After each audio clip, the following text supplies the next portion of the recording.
Élise et le souffle du passé. 2e épisode. Retrouve le début de l'histoire dans un épisode précédent. L'aventure qui va suivre est une histoire de fantaisie jeunesse adaptée aux enfants à partir de 9 ans environ. Élise se retourna lentement. Sa tante, vêtue d'un manteau sombre et d'un regard d'acier, fixait la mémoire flottante devant elle. « Ces bocaux ne sont pas stables, » murmura Élise. « Tu as raison. C'est à cause de ça qu'ils oublient et que les souvenirs se mélangent. » Agathe détourna les yeux. « C'est à cause de ce qu'on a voulu que toi, tu oublies. » Le lendemain matin, le vent avait repris sa course folle entre les tours de l'académie, mais Élise ne sentait que l'immobilité de ce qu'elle avait appris la veille. « C'est à cause de ce qu'on a voulu que toi, tu oublies. » La voix d'Agathe résonnait encore dans son esprit comme un écho fuyant. Elle n'avait pas insisté, pas encore. Assise à la table commune de la verrière, Élise n'écoutait que d'une oreille les conversations autour d'elle. Daryl, lui, jouait avec un petit astrolabe enchanté qui projetait des constellations miniatures sur la nappe, tandis que Sylva l'observait en silence. Le nom tournait dans la tête d'Élise comme un éclat de rêve coincé dans le silence. Elina. Quand elle se pencha vers eux, c'était comme si le reste de l'académie avait disparu. « Il faut qu'on parle tous les trois. » Ils allèrent se poser à l'abri du pin argenté en lisière de la cour des arcanes. Leurs visages, d'ordinaire pleins d'ironie ou de légèreté, étaient plus attentifs que jamais.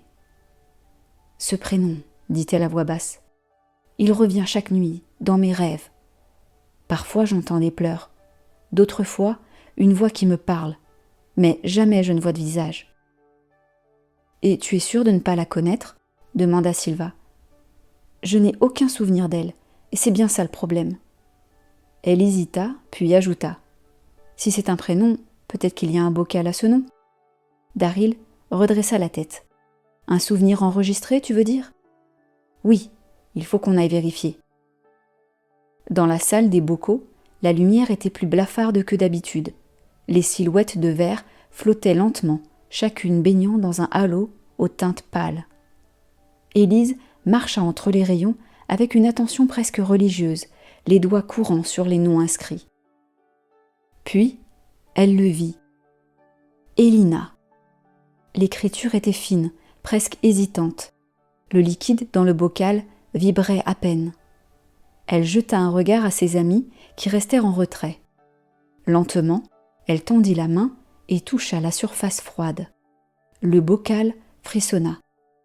Une lueur bleutée s'échappa du verre, enveloppa ses doigts, puis remonta jusqu'à sa tempe. Un voile l'enveloppa. Les silhouettes autour d'elle s'effacèrent. Elle vit une pièce modeste, baignée d'ombre. Au centre, une fillette de 6 ou 7 ans, debout, paralysée, les yeux grands ouverts. Élise reconnaissait maintenant la pièce qu'elle voyait constamment dans son rêve récurrent. Devant la petite fille, 2 corps effondrés. Un cri, un sort.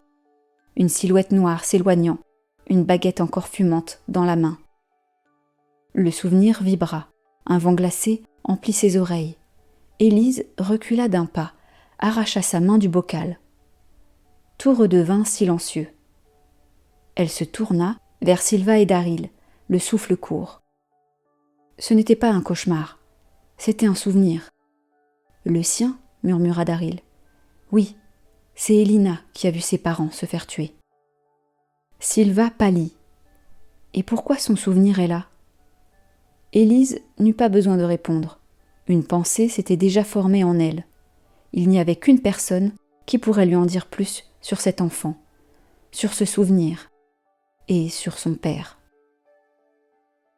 Retrouve la suite de l'histoire dans un prochain épisode.